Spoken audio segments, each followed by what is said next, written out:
Warga bakar fasilitas pabrik kertas Futai diduga cemarkan lingkungan.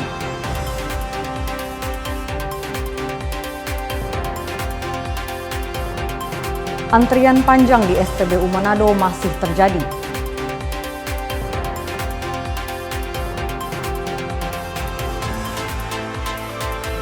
Menelusuri situs jejak Raja Blongkot Gorontalo.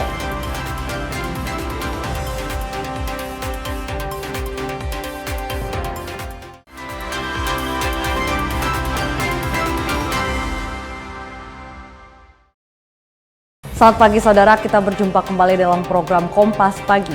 Selain 3 sorotan tadi, Anda juga bisa menikmati beragam informasi menarik lainnya yang dihimpun tim redaksi Kompas TV. Bersama saya Dirsia Sores, inilah Kompas Pagi selengkapnya, hanya di Kompas TV, independen, terpercaya.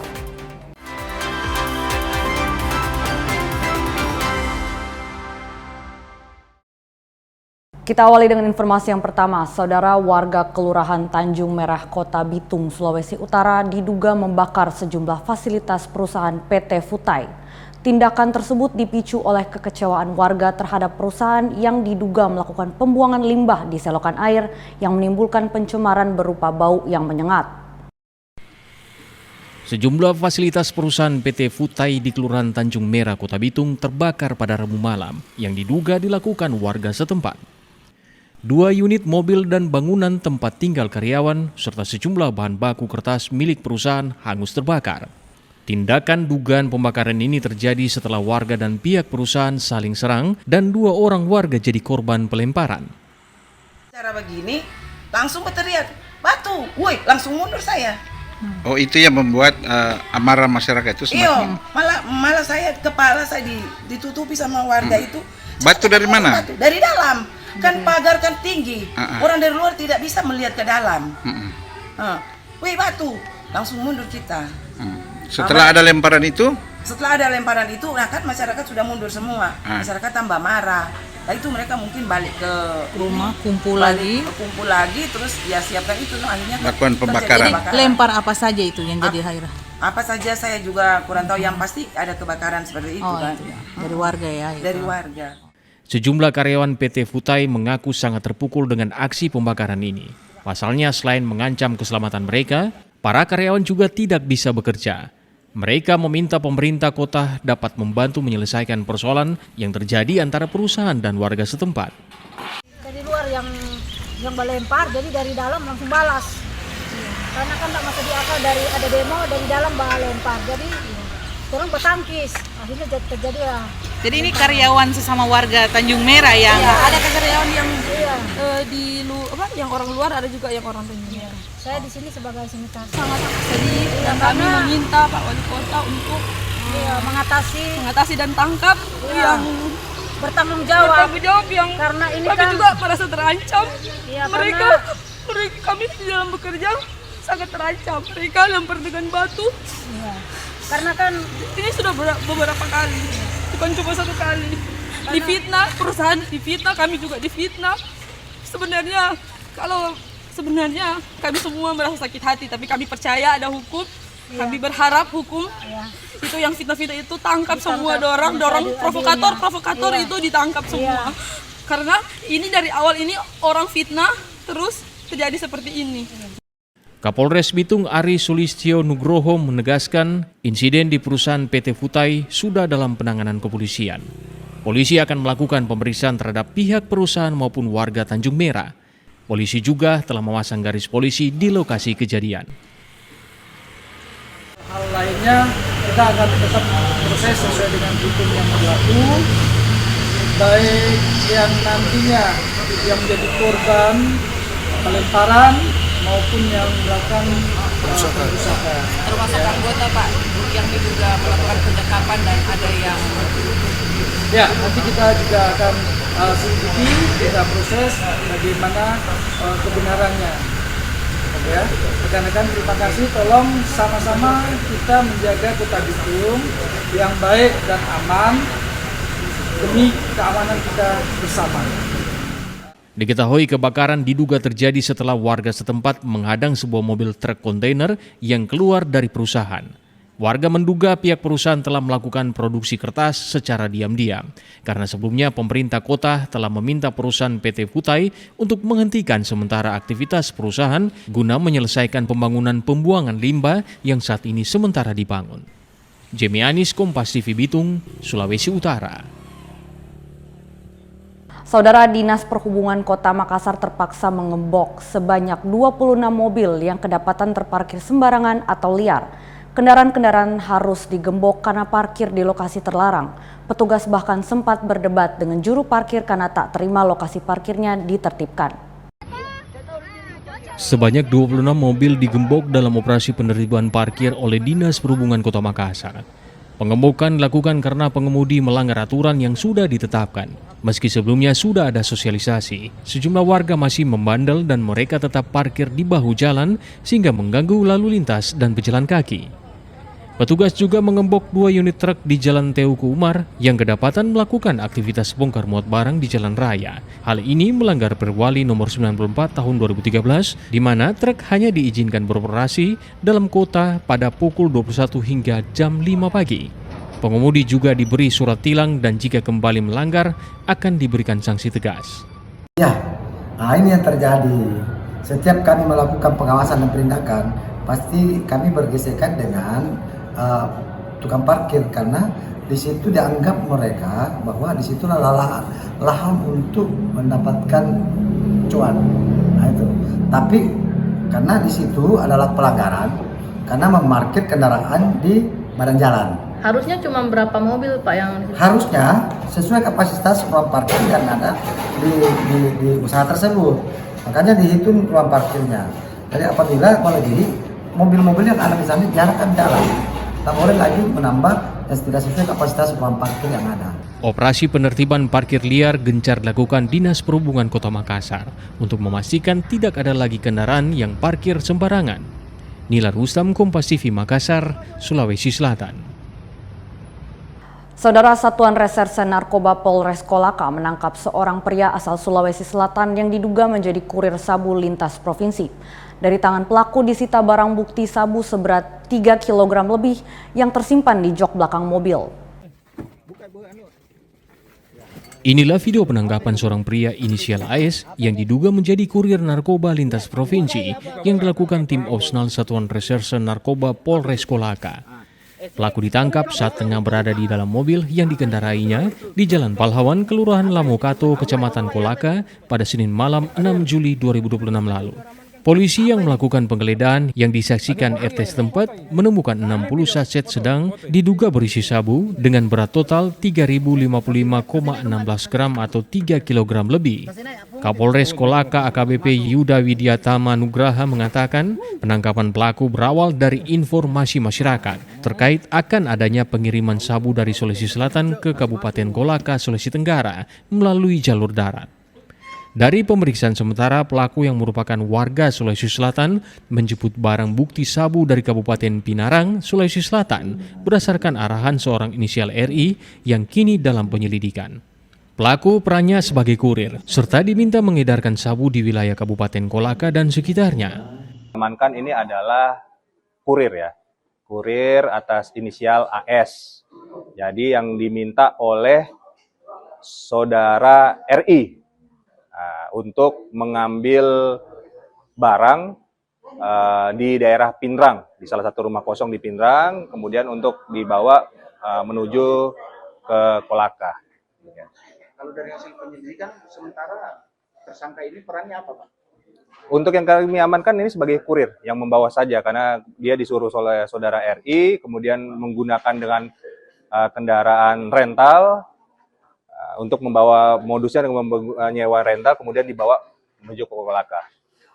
Kami kembangkan, kami akan terus kembangkan terutama untuk mengejar saudara RI maupun terduga lainnya. Terutama kami akan berkoordinasi dengan Pak dari Direktorat Narkoba karena alat untuk tadi yang disampaikan oleh Pak Direktur Narkoba bahwa kita mau kembangkan dengan digital forensik. Itu yang kami nunggu hasilnya. Dari hasil itulah mungkin nanti akan kami tindak lanjuti lebih lanjut. Satuan Reserse Narkoba Polres Kolaka masih mengembangkan penyidikan atas kasus itu guna mengungkap pemasok barang haram ke pelaku. Akibat perbuatannya, pelaku terancam hukuman mati sesuai Undang-Undang tentang Narkotika. Silvian Zakia, Kompas TV Kolaka, Sulawesi Tenggara. Saudara, tim Opsnal Polsek Makassar berhasil menangkap pelaku pembobolan laundry di Jalan Mungin Sisi Makassar dan berhasil mengambil kipas angin serta uang sebesar Rp1.950.000 dari korban. Pelaku mengaku melakukan aksinya karena ketagihan judi online. Inilah rekaman kamera pengawas atau CCTV yang memperlihatkan pelaku Fajar berusia 27 tahun yang memanjat pagar toko laundry yang berada di Jalan Mungin Sidi, Kota Makassar. Pelaku mengambil kipas angin milik laundry dan uang tunai sebesar Rp1.950.000. Usai buron selama 1 tahun, pelaku Fajar ini ditangkap di dekat rumahnya dan mengakui perbuatannya. Usai dilakukan interogasi, pelaku melakukan pencurian ini lantaran kecanduan judi online. Usai petugas dari Mapolsek Makassar mendatangi rumah korban dan mencari barang bukti lainnya, keluarga korban mengaku kipas yang dicurinya sudah tidak ada lagi di rumah tersebut. Perlu kami jelaskan bahwa tim Resmo Polsek Makassar di backup oleh Resmo Polda Sulsel berhasil mengamankan terduga pelaku curat yang berinisial F di rumahnya di Jalan Mongisidi. Kalau ini dia curi apa? Menurut keterangan dari korban, bahwasanya terduga pelaku mengambil 2 kipas angin dan uang sebesar Rp1.950.000. Rencananya uang ini dipakai untuk apa yang melakukan? Dari hasil keterangan terduga pelaku, lelaki F, bahwa uang tersebut dipakai untuk judi online. Informasinya kan dia DPO selama 1 tahun ini seperti apa? Lelaki F melakukan tindak pidana pada tahun 2025 di salah satu tempat usaha laundry, dan selama dilakukan pencarian oleh Resmob, ternyata terduga pelaku bersembunyi di Kabupaten Jeneponto. Kini pelaku sudah diamankan di Polsek Makassar untuk mempertanggungjawabkan perbuatannya dan dikenakan pasal 477 dengan ancaman hukuman 7 tahun penjara. Rama Pratama, Kompas TV Makassar, Sulawesi Selatan. Saudara, informasi gelombang tinggi nelayan tidak bisa melaut akan kami hadirkan sesaat lagi. Tetaplah bersama kami di Kompas Pagi.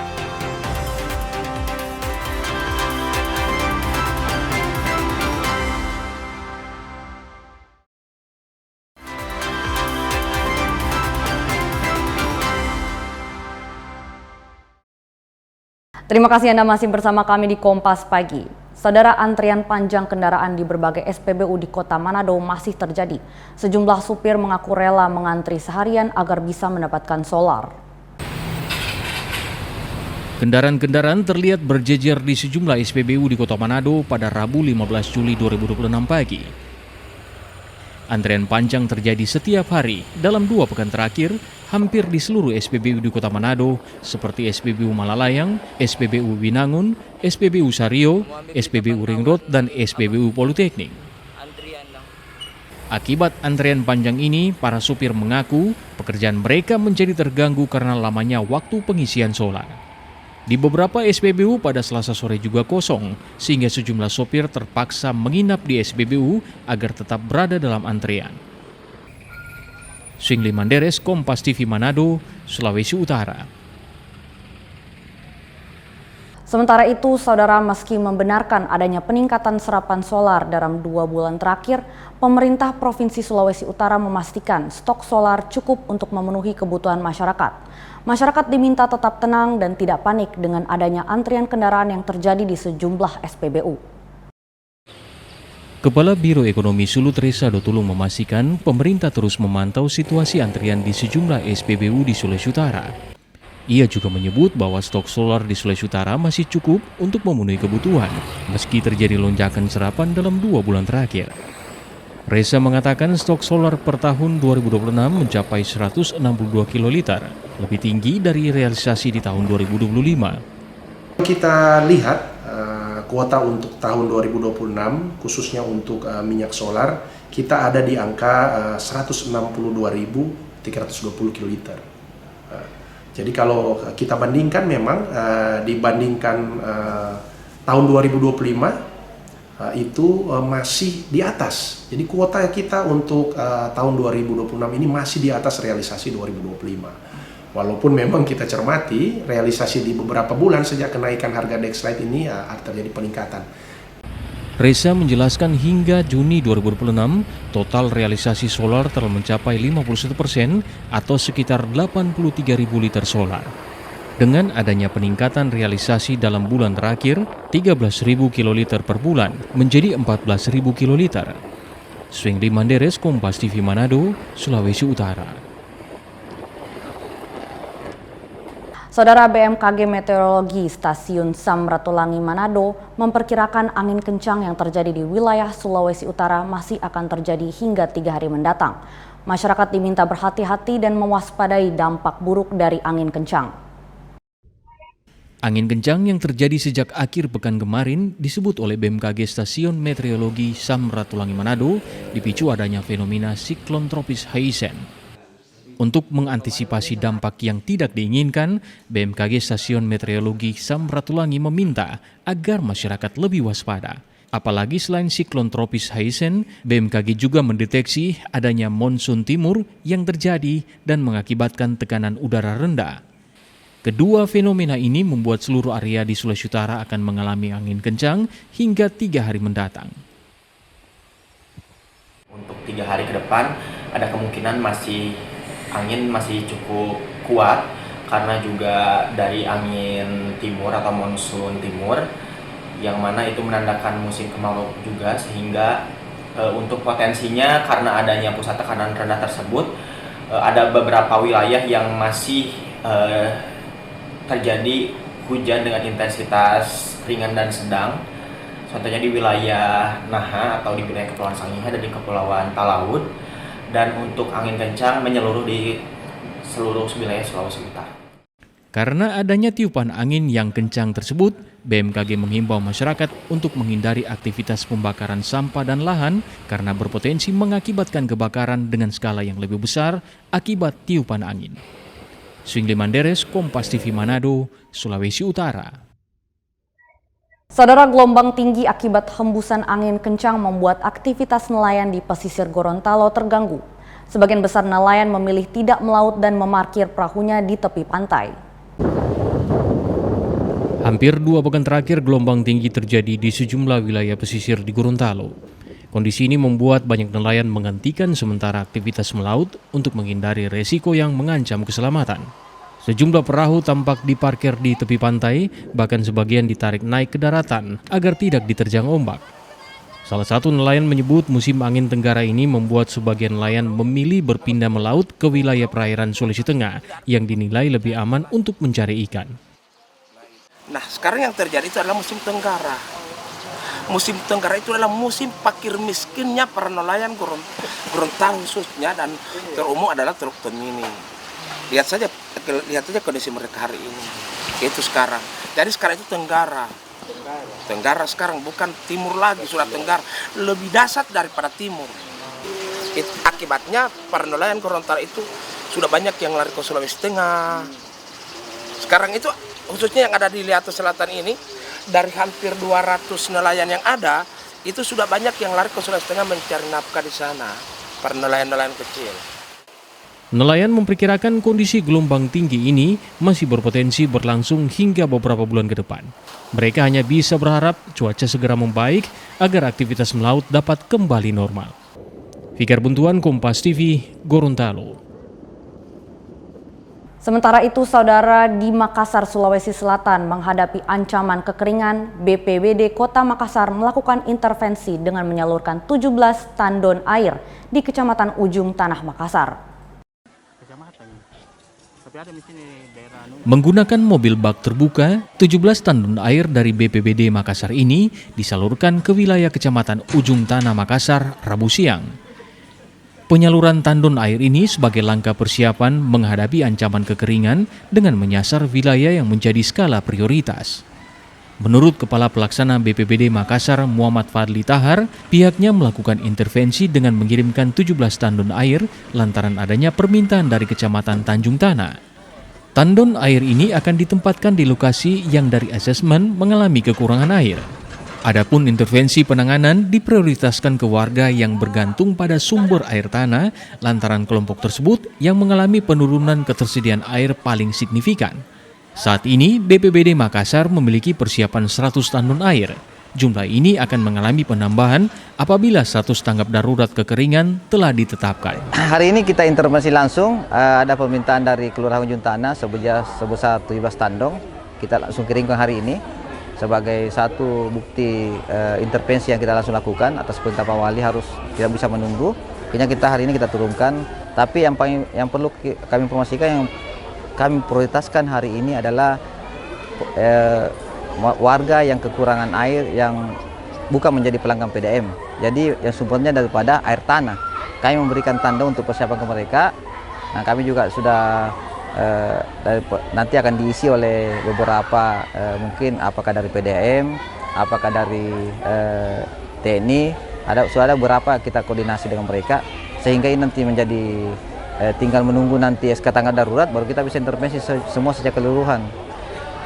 Ya, kalau kondisi di Ujung Tanah sendiri bagaimana Pak? Saat ini sudah masuk ke keringan atau di sana seperti apa? Ya, seperti kami sudah rilis, kami sudah merilis bahwa ada potensi kekeringan itu ada sekitar 50.000 jiwa atau 50.000 orang yang tersebar di 6 kecamatan. Nah, ini salah satu daerah Ujung Tanah karena sudah kami turun langsung untuk asesmen, jadi ada data dan faktanya. Termasuk juga ada informasi kajian data juga dari BMKG dan sudah dikuatkan oleh BBWS, sehingga hari ini kita prioritaskan dulu untuk kecamatan ini yang meminta duluan. Sebelumnya berdasarkan hasil asesmen BPBD Makassar, sekitar 50.000 jiwa di 6 kecamatan di Kota Makassar berpotensi terdampak bencana kekeringan. Kecamatan tersebut masing-masing wilayah Ujung Tanah, Talo, Biringin Kanaya, Tamalandrea, Panakukang, dan Manggala. Arif Tirtana, Kompas TV Makassar, Sulawesi Selatan. Saudara Bupati Minahasa Robi Dondo Kambe lantik 128 hukum tua terpilih. Informasi ini akan kami hadirkan usai jeda.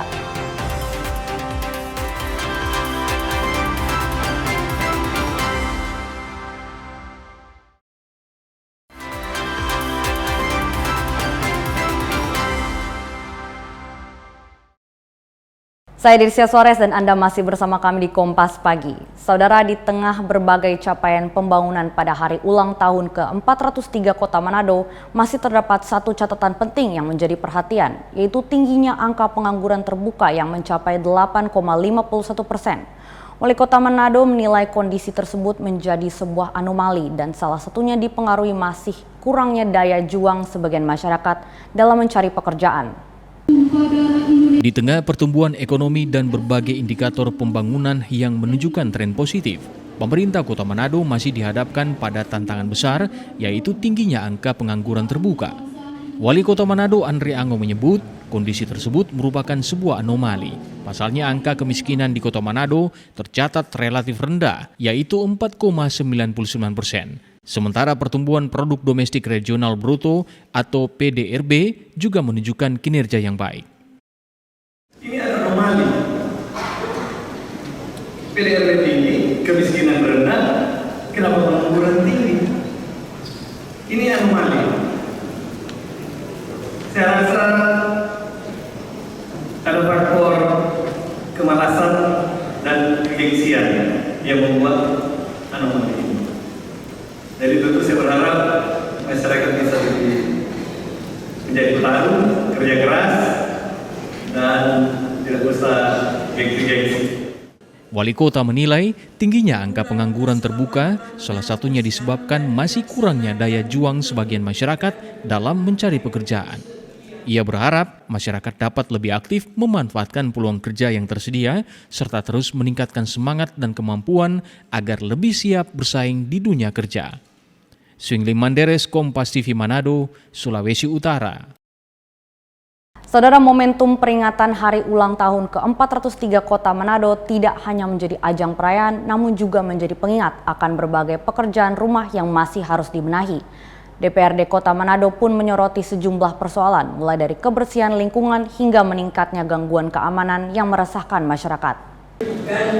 Di tengah suasana perayaan hari ulang tahun ke-403 Kota Manado, DPRD Kota Manado menyebut masih terdapat sejumlah hal yang perlu mendapat perhatian pemerintah kota. DPRD Kota Manado menilai dua persoalan yang saat ini menjadi keresahan masyarakat adalah terkait kebersihan lingkungan dan gangguan keamanan.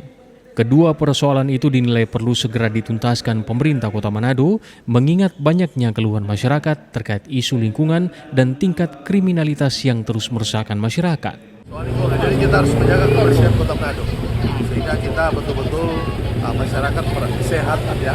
Dari sehat itu masyarakat bisa beraktivitas dengan baik. Tentu konektivitas sudah ada, kita lihat keterbukaan, ruang terbuka, kemudian bidang pengembangan pariwisata. Lebih khusus untuk setiap pembangunan di setiap sendi yang ada di Kota Manado tentunya terus ditingkatkan dan digiatkan pemerintah Kota Manado.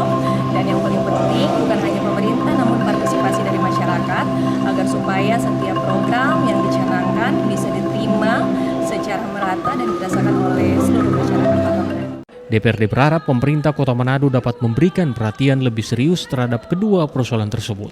Sebab kebersihan lingkungan dan keamanan merupakan faktor penting dalam mewujudkan Kota Manado yang nyaman, aman, dan semakin maju. Swingli Manderes, Kompas TV Manado, Sulawesi Utara. Saudara Bupati Minahasa Robi Dondo Kambe melantik sebanyak 128 hukum tua atau kepala desa terpilih hasil pemilihan serentak tahun 2026. Pelantikan tersebut digelar di Aula Walenetou, Tondano, Selasa siang, dihadiri perwakilan pemerintah provinsi serta disaksikan Forkopimda Minahasa. Pengambilan sumpah jabatan sekaligus pelantikan kepala desa atau hukum tua di Minahasa berlangsung di Aula Walenetou, Tondano. Ratusan hukum tua yang baru dilantik ini sukses memenangkan hati masyarakat lewat proses demokrasi. Para hukum tua nampak bahagia setelah dilantik oleh Bupati. Sejumlah warga pun mengutarakan harapannya agar hukum tua yang baru di desanya bisa menjadi pimpinan yang amanah. Jadi sebagai masyarakat kami mengharapkan bagi hukum tua yang baru dilantik agar supaya memprioritaskan setiap program-program yang bersentuhan langsung dengan masyarakat. Usai dilantik, para hukum tua berkomitmen untuk menjalankan tugas dan tanggung jawab, serta membangun tata kelola pemerintahan desa yang profesional dan membantu menjawab kebutuhan masyarakat di desa. Setelah saya dilantik sebagai ketua desa, saya akan melaksanakan tugas saya dan siap bersama-sama dengan pemerintah, sinergi dengan program pemerintah Kabupaten Minahasa untuk dapat mensejahterakan masyarakat yang ada di desa Peraturan, dan semoga saya dimampukan untuk melaksanakan tugas tanggung jawab ini. Tentunya setelah dilantik, saya sebagai hukum tua Desa Kensalama Yogyakarta Bayan berkomitmen akan menjalankan tata kelola pemerintahan yang akuntabel, transparan, responsif dan berorientasi pada kepentingan masyarakat, dan setiap program akan dilaksanakan dengan mengedepankan pelayanan, pemberdayaan dan pembangunan yang berkelanjutan. Melalui proses pengambilan sumpah ini, para hukum tua dihimbau agar menjalankan pemerintahan yang bersih, transparan, akuntabel, serta bebas dalam penyalahgunaan wewenang khususnya pemanfaatan dana desa. Menghimbau kepada seluruh hukum tua yang telah dilantik 14 Juli 2026 untuk mengedepankan integritas dan yang paling utama dalam pengelolaan dana desa dilakukan secara profesional, tertib administrasi, dan akuntabel. Saya rasa cukup demikian. Pada pelantikan hukum tua ini, dari total 129 desa yang menggelar pilhut, satu diantaranya ditunda dikarenakan proses sengketa pilhut, yakni Desa Wineru, Kecamatan Kakas. Pelaksanaan pelantikan hukum tua Desa Wineru masih menunggu hasil kajian hukum pemerintah daerah. Tim Liputan Kompas TV Minahasa, Sulawesi Utara. Saudara, di balik rindangnya pepohonan di Desa Dunggala, Kabupaten Bone Bolango, terdapat sebuah kompleks makam yang menyimpan salah satu kisah bersejarah di Gorontalo. Situs ini diyakini menjadi tempat peristirahan terakhir Raja Blongkot beserta keluarga dan para pengawalnya. Di Desa Dunggala, Kecamatan Tapa, Kabupaten Bone Bolango, terdapat kompleks makam yang dikenal sebagai cagar budaya makam Raja Atinggola atau Raja Blongkot. Menurut tuturan yang diwariskan secara turun-temurun, Raja Blongkot bersama keluarga dan para pengawalnya berasal dari wilayah Atinggola. Rombongan kerajaan disebut melarikan diri saat dikejar tentara Jepang, hingga akhirnya meninggal dunia dan dimakamkan di kawasan tersebut di zaman pra-Islam Sulawesi. Salah satu keunikan terletak pada bentuk makam yang berbeda dengan makam pada umumnya. Struktur dibangun menggunakan batu karang dengan bentuk sudut pagar meninggi yang tampak seperti mahkota. Arah dari setiap makam juga berbeda. Makam ini membujur dari timur ke barat. Berbeda jika ditinjau dari tata cara pemakaman umat muslim, memperkuat dugaan usia makam sudah ada sebelum Islam masuk ke daratan Sulawesi. Namun, hingga kini, usia pasti situs makam Raja Blongkot belum dapat dipastikan. Balai Pelestarian Kebudayaan masih terus melakukan penelitian untuk mengungkap sejarah dan asal-usul kompleks makam tersebut. Cerita ini dari Kerajaan Blongkot. Kerajaan Blongkot itu yang terletak di Atinggola. Terus pasukannya lari ke sini, daerah sini, dikejar oleh tentara Jepang. Terus meninggalnya di sini. Ini diperkirakan dari tahun berapa ini makam ada? Itu belum bisa dapat jawabannya, tapi dari pihak kantor masih mencari untuk kepastiannya. Soalnya bentuk makamnya juga dari sebelum Islam masuk. Jadi masih diteliti pihak dari cagar budaya.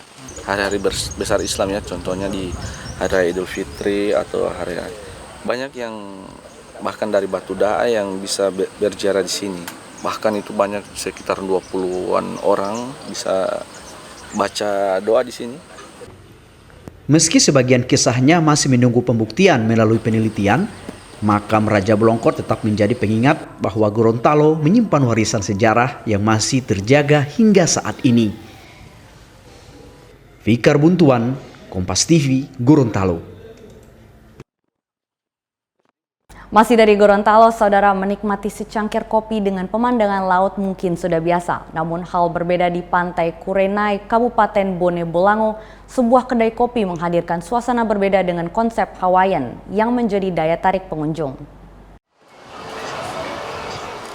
Di tepi Pantai Kurenai berdiri sebuah kedai kopi yang mengusung konsep Hawaii dengan nuansa tropis yang jarang ditemukan di Gorontalo.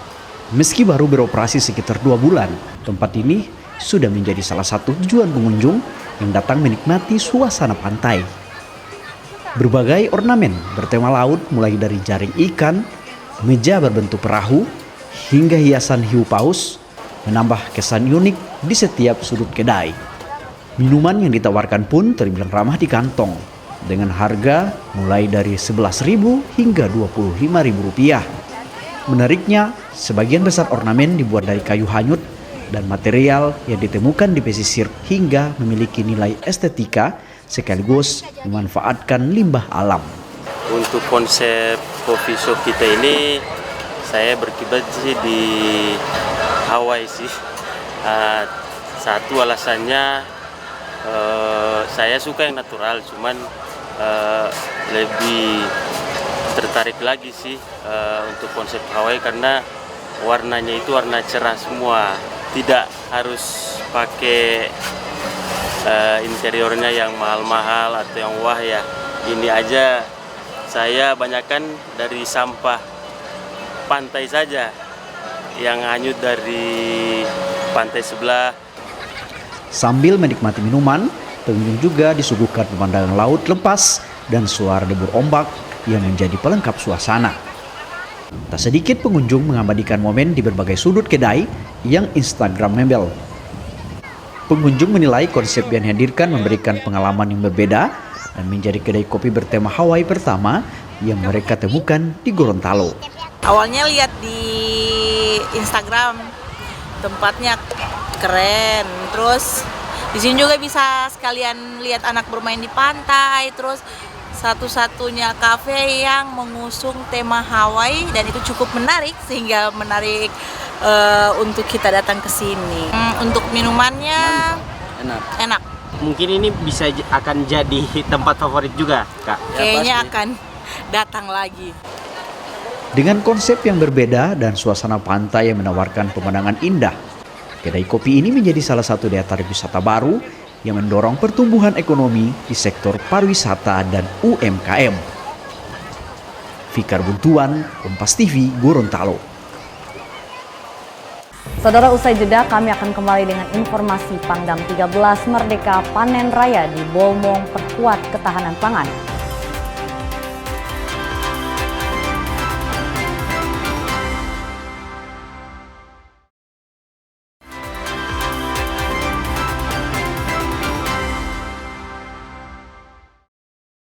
Saudara, Pangdam 13 Merdeka Maijen TNI Mirza Agus bersama Forum Koordinasi Pimpinan Daerah melakukan panen raya di daerah persawahan Desa Tapadaka Timur, Kabupaten Bolang, Mongondo, Sulawesi Utara, Selasa pagi. Hal ini sebagai bagian dari dukungan terhadap program ketahanan pangan nasional. Guna mendukung program ketahanan pangan nasional, TNI turut berperan meningkatkan produksi pangan, terutama komoditi padi. Di Sulawesi Utara sendiri, target luas tanah sudah mencapai 8.581 hektar dengan realisasi 6.130 hektar. Khusus di Kabupaten Bolaang Mongondo, target produksi gabah kering sebanyak 1.477 ton, di mana produksi beras mencapai hingga 409 ton dengan realisasi luas tanam 1.482 hektar.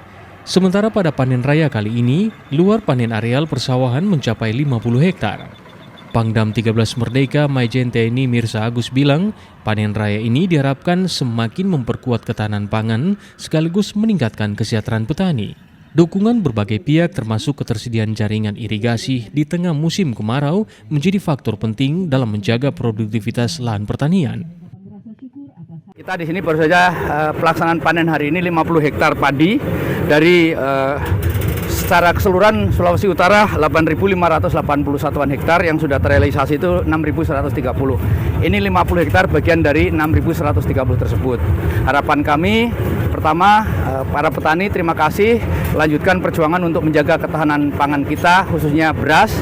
Yang kedua, dukungan dari pemerintah daerah, baik itu Forkopimda, Pak Bupati dan Kapolres Dandim dan lain sebagainya, Pak Kajari juga.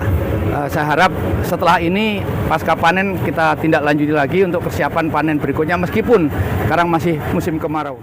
Sebagai salah satu daerah lumbung beras di Sulawesi Utara, pemerintah Kabupaten Bolaang Mongondo juga terus menyalurkan berbagai bantuan kepada para petani, mulai dari pupuk hingga alat mesin pertanian untuk meningkatkan hasil panen. Perlu diketahui bahwa Kabupaten Bolang Mongondo adalah leading sektor ketahanan pangan, di mana Bolang Mongondo merupakan lumbung pangan di Sulawesi Utara. Dan terima kasih, termasuk upaya juga dari kami pemerintah Kabupaten Bolang Mongondo untuk memfasilitasi para petani, baik pengadaan pupuk maupun pemeliharaan irigasi, ya, Alsintan yang ada di belakang ini, semua bantuan dari pemerintah daerah. Untuk itu kami berharap dengan adanya bantuan dari pemerintah daerah, hal ini dapat bisa meningkatkan pendapatan petani, khususnya menaikkan nilai tukar petani di Kabupaten Bolang Mongondo, dan tentunya akan berujung pada kesejahteraan masyarakat. Selain panen raya, kelompok tani juga mendapatkan bantuan tali asi. Kegiatan ini dihadiri Wakil Sementara Dandim 1303 Bolaang Mongondo, jajaran pemerintah daerah, Kapolres Bolmong, Kejari, serta Kabulok dan kelompok tani. Rahman Rahim, Kompas TV, Bolaang Mongondo, Sulawesi Utara. Saudara, lonjakan inflasi di Provinsi Gorontalo pada bulan Juni mendorong pemerintah bersama sejumlah instansi melakukan langkah cepat untuk menstabilkan harga kebutuhan pokok di pasar. Berdasarkan rilis Badan Pusat Statistik atau BPS Provinsi Gorontalo pada bulan Juni 2026 mengalami inflasi bulanan sebesar 2,11%. Angka ini menempatkan Gorontalo sebagai daerah dengan tingkat inflasi bulanan kelima tertinggi di Indonesia. Merespon kondisi tersebut, tim gabungan yang terdiri dari pemerintah Provinsi Gorontalo, Perum Bulog, dan Bank Indonesia melakukan pemantauan pasokan serta harga kebutuhan pokok di Pasar Kayu Bulan Limboto dan Pasar Sentral Kota Gorontalo. Pemantauan difokuskan pada sejumlah komoditas yang menjadi penyumbang utama inflasi, di antaranya cabai rawit, bawang merah, tomat, serta beras. Langkah ini dilakukan untuk memastikan ketersediaan pasokan dan menjaga stabilitas harga di pasar. Selain melakukan pemantauan, pemerintah juga memberikan subsidi harga untuk sejumlah komoditas pangan, terutama daging sapi, beras, dan minyak kita, agar harga lebih terjangkau oleh masyarakat. Ini adalah salah satu langkah yang akan dilakukan pemerintah daerah, khususnya tim DPID dalam melakukan pengendalian inflasi di daerah. Sebagaimana kita ketahui, inflasi kita untuk bulan Juni itu cukup tinggi dan termasuk 5 provinsi yang memiliki inflasi tertinggi di Indonesia.